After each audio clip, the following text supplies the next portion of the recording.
Аз съм една от вас и днес вие се срещате с мен, Диляна.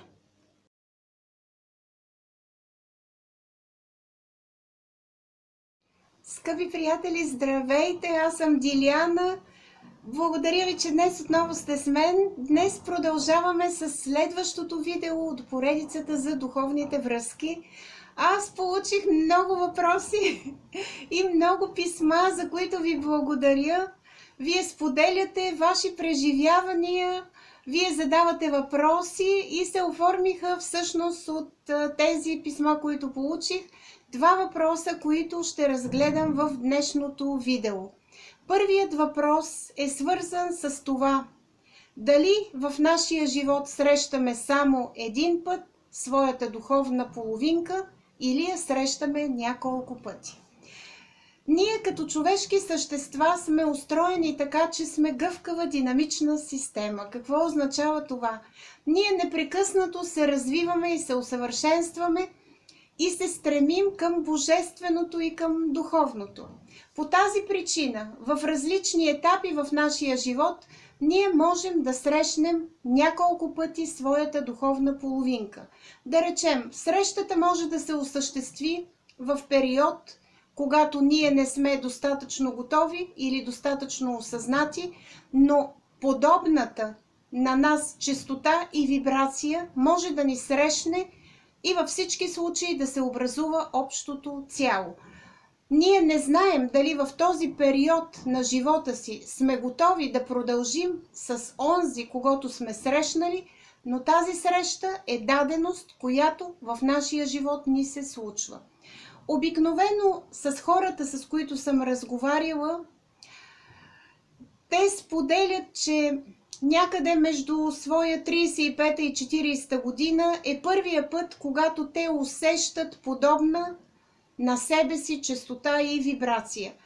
Но действително не винаги имат готовност да тръгнат по този път, защото тази среща е свързана с много странни усещания, които от тях самите понякога не са добре почувствани или добре осъзнати. Вторият етап, когато можем да срещнем подобна духовна половинка, е вече възрастта между 40 и 50 години, когато човек е достатъчно осъзнат. Повечето от хората са създали семейства, имат деца, имат различни стремежи, появяват се вътре от тях други копнежи и се получава едно по-голямо обръщане на личността им към духовното. Те започват да си задават въпроси, започват да усещат странни емоции при подобни срещи и някак си тяхната готовност в този период е като че ли по-голяма и много от тях приключват съжителствата или браковете си и тръгват напред с новия партньор. Обикновено при срещата с духовна половинка се получава не само онова чувство щрак, за което говорих в едно от видеята, но се получава едно вътрешно трептене вътре в самите нас и като че ли едно ясно осъзнаване, че този човек ние някакси го познаваме. Може би от предишен живот, може би от отвъдното, може би това са някакви знаци, които сме усетили по отношение на него, но цялото ни същество, цялата ни душа се стреми към него и иска да се получи това споделяне, което е характерно за духовните връзки. Дали в нашия живот има случаи, при които ние не срещаме своята духовна половинка? Аз се срещнах с много хора, когато излезе втората ми книга за духовните връзки и действително някои от тях бяха на 70 и няколко години, когато вече тази активна част от живота им беше минала и всъщност те споделиха, че през целия си живот те не са срещали човек, който да предизвиква или да провокира от тях тези усещания. Ние не можем да ги виним, защото в нашия живот всеки е дошъл с различни цели, които да изпълни, с различен план на душата си. Но понякога, когато човек е ориентиран в друга посока, това може да е свързано с неговия план, горе в отвъдното, понякога той няма цел в този план, която да е свързана с подобна подкрепа и с подобна среща на духовна връзка.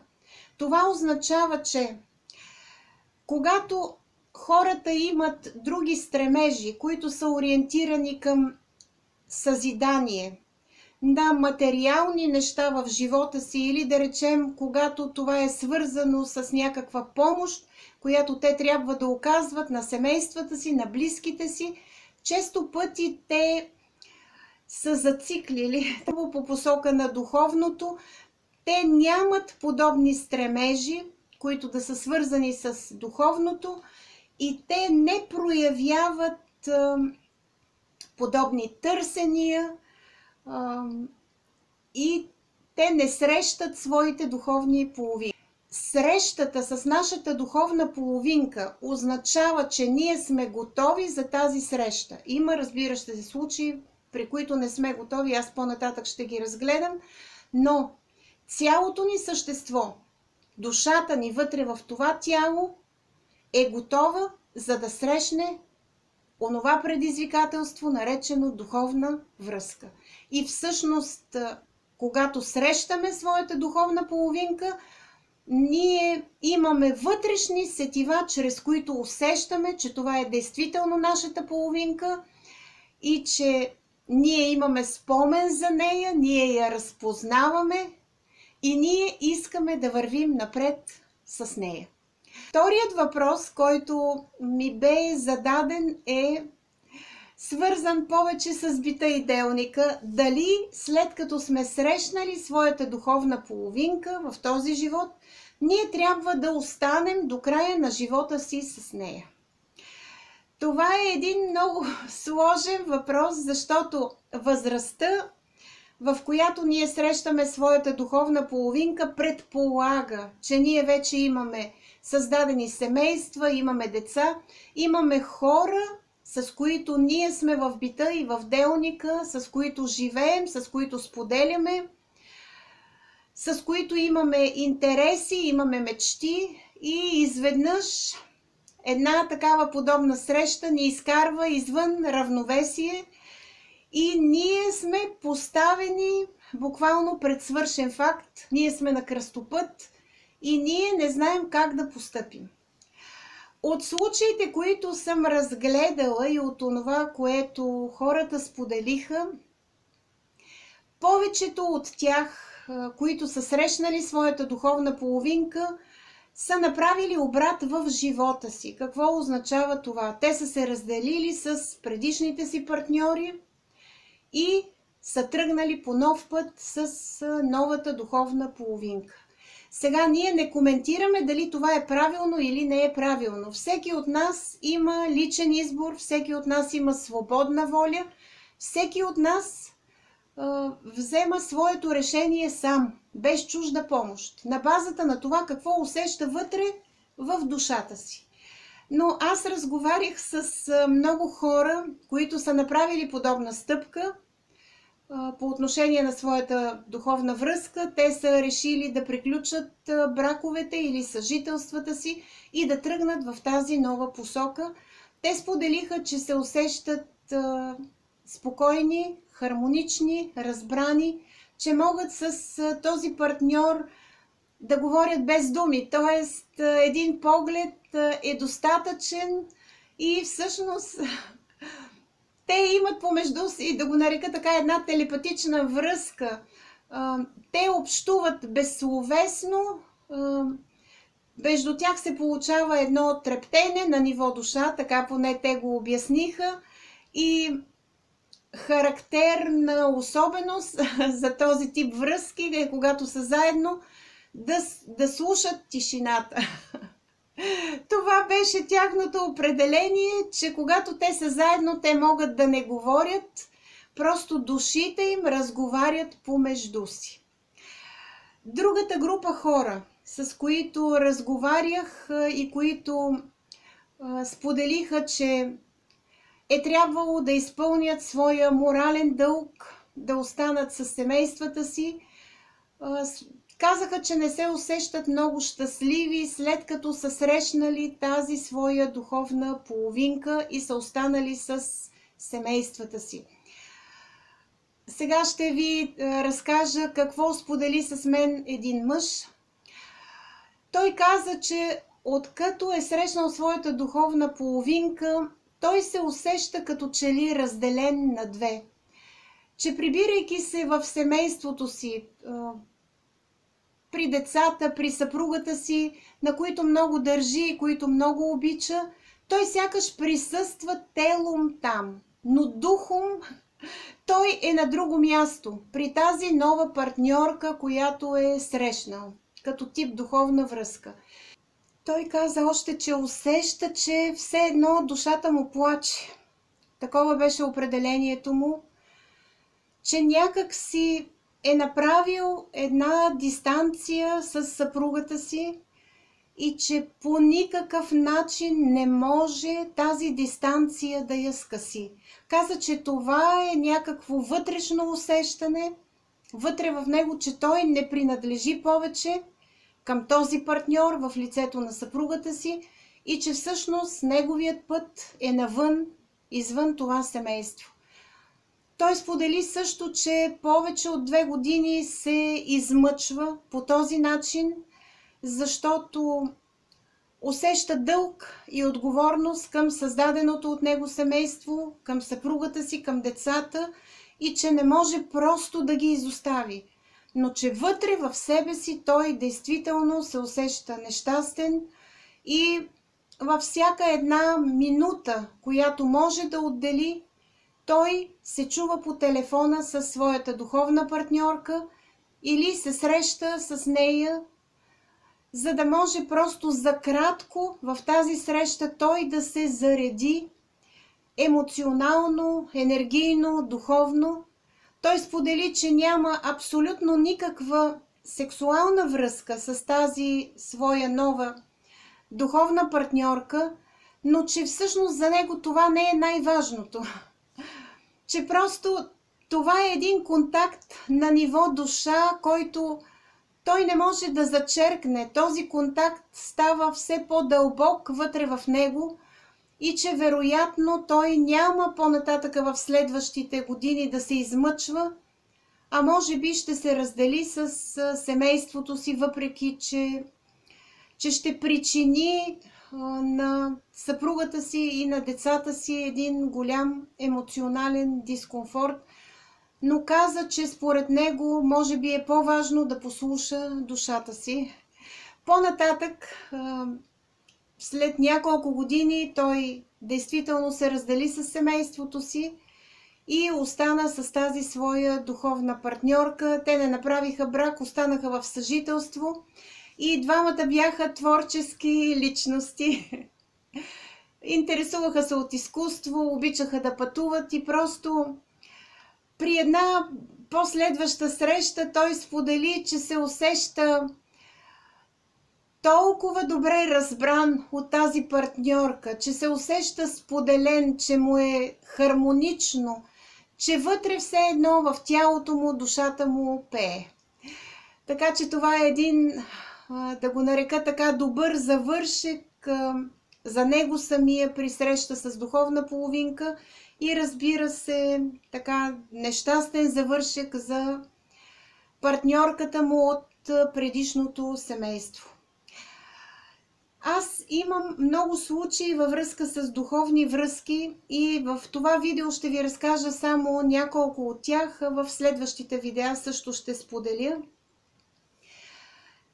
Една от тези срещи на двама партньори, аз я споменах в едно от предишните видеа. Една девойка, която пресичаше на пешеходната пътека при университета в София, изведнъж бе пометена буквално от един велосипедист, който също пресичаше от другата страна на пешеходната пътека.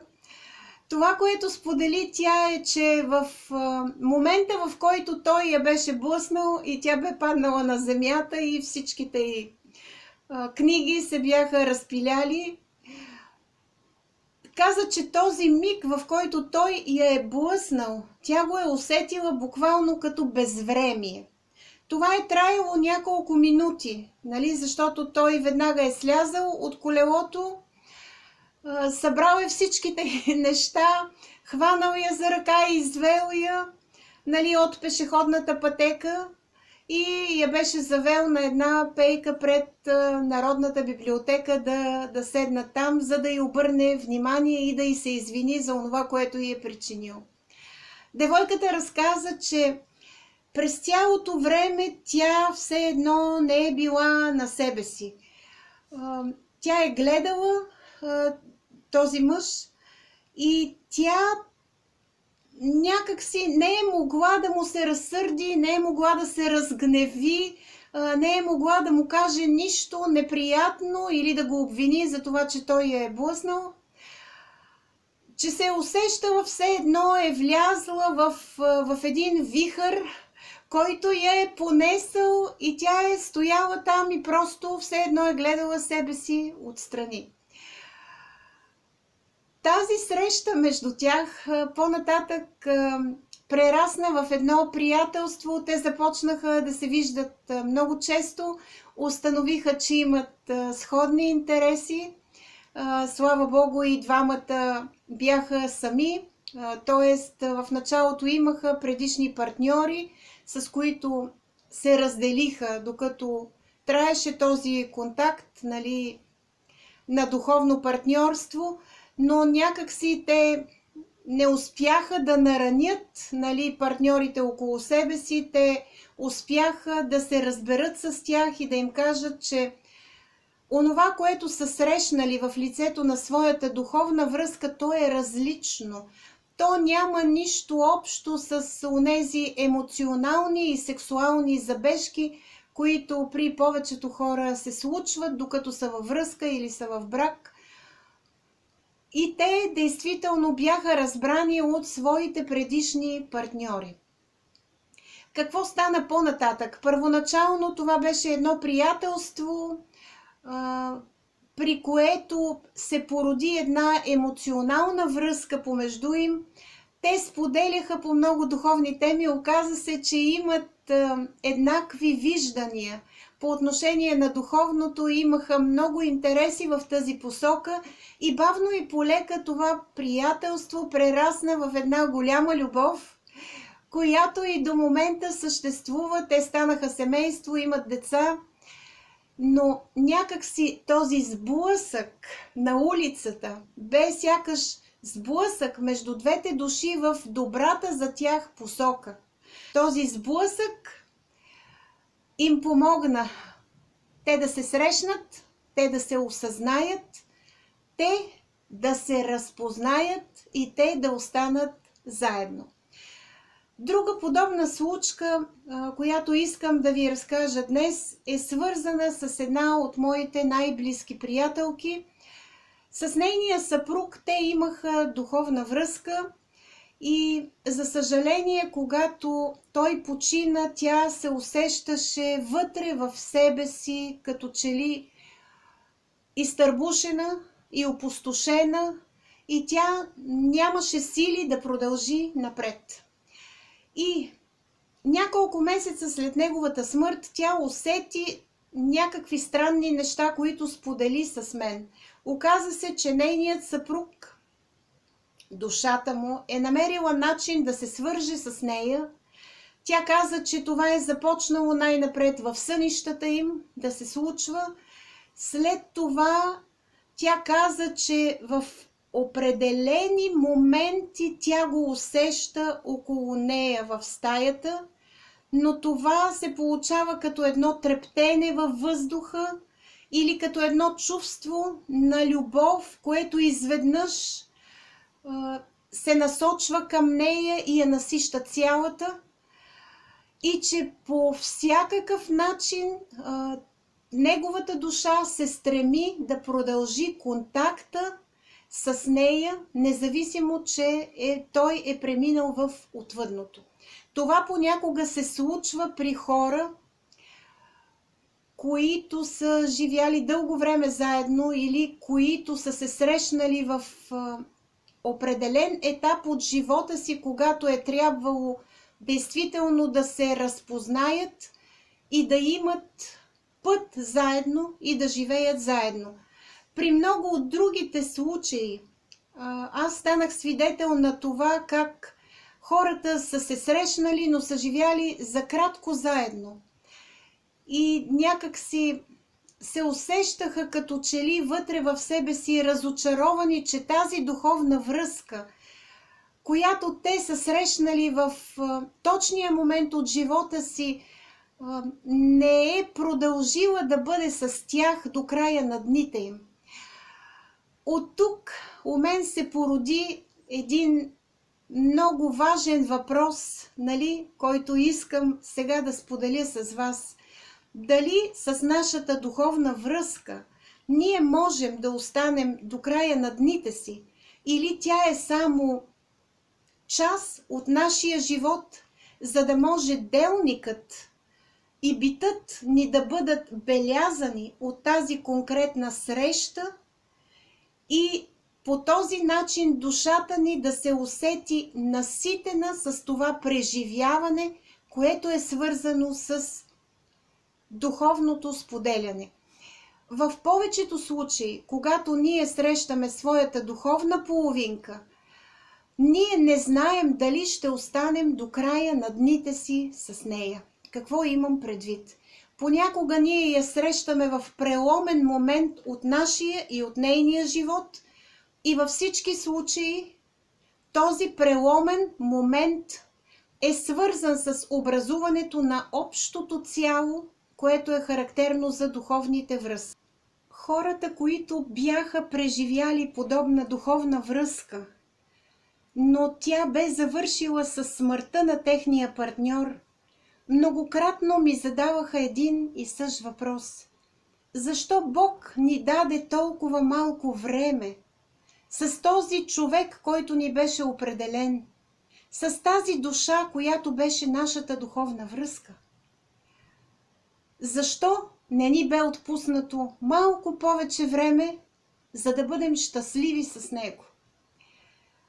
Подобен въпрос си задават много от хората, които са загубили своята духовна половинка или са имали, или са преживели духовна връзка, която е насищала дните им със спокойствие и с хармония.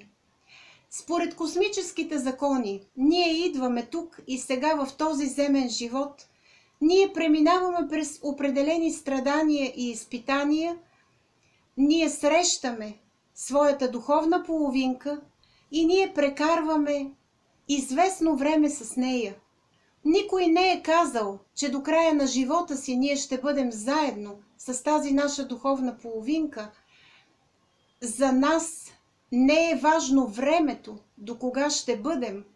За нас е важен моментът, че ние сме срещнали тази духовна половинка, че тя в този момент ни е наситила енергийно, емоционално, духовно, че тя е изиграла ролята на катализатор в нашия живот, че тя ни е дала нови очи, образно казано, с които да гледаме на живота, че тя е провокирала у нас нови стремежи, нови копнежи, че тя ни е показала какво представлява духовното общуване, когато нашата душа е на еднаква или подобна честота и вибрация с другата душа, че тази душа ни е показала как можем да бъдем най-добрата версия на самите себе си, как можем да имаме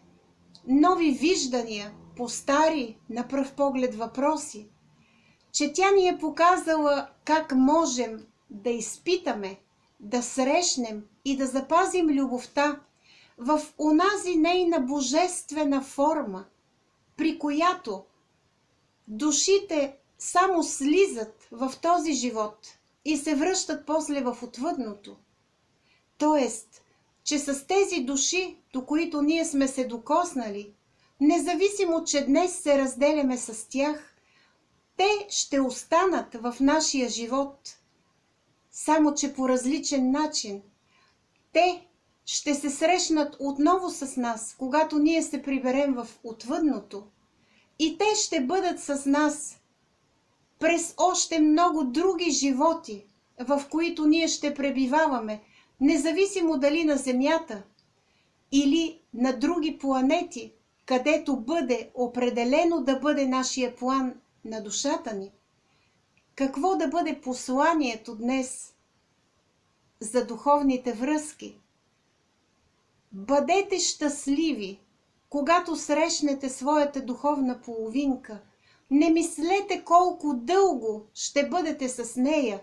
Радвайте се, че тук и сега, в този момент, вие сте срещнали точния за вас човек и онази душа, която действително е преминала през времето и пространството и е слязла от отвъдното, за да бъде с вас. Обичайте всички онези, които са около вас. Споделяйте радостта си с тях. Помагайте им да се осъзнаят, за да могат и те един ден да срещнат своята духовна половинка, да я разпознаят и да искат да останат с нея. Бъдете благословени, че онова, което Бог е приготвил за вас, се е случило. Радвайте се на тази благословия и се усещайте щастливи, хармонични, споделени и изпълнени с онази божествена радост, която да раздадете на всички хора около вас, с които е изпълнен бита и делника ви. Аз ви благодаря от сърце, че днес бяхте с мен. Очаквайте следващото видео, посветено на духовните връзки. Довиждане и до нови срещи!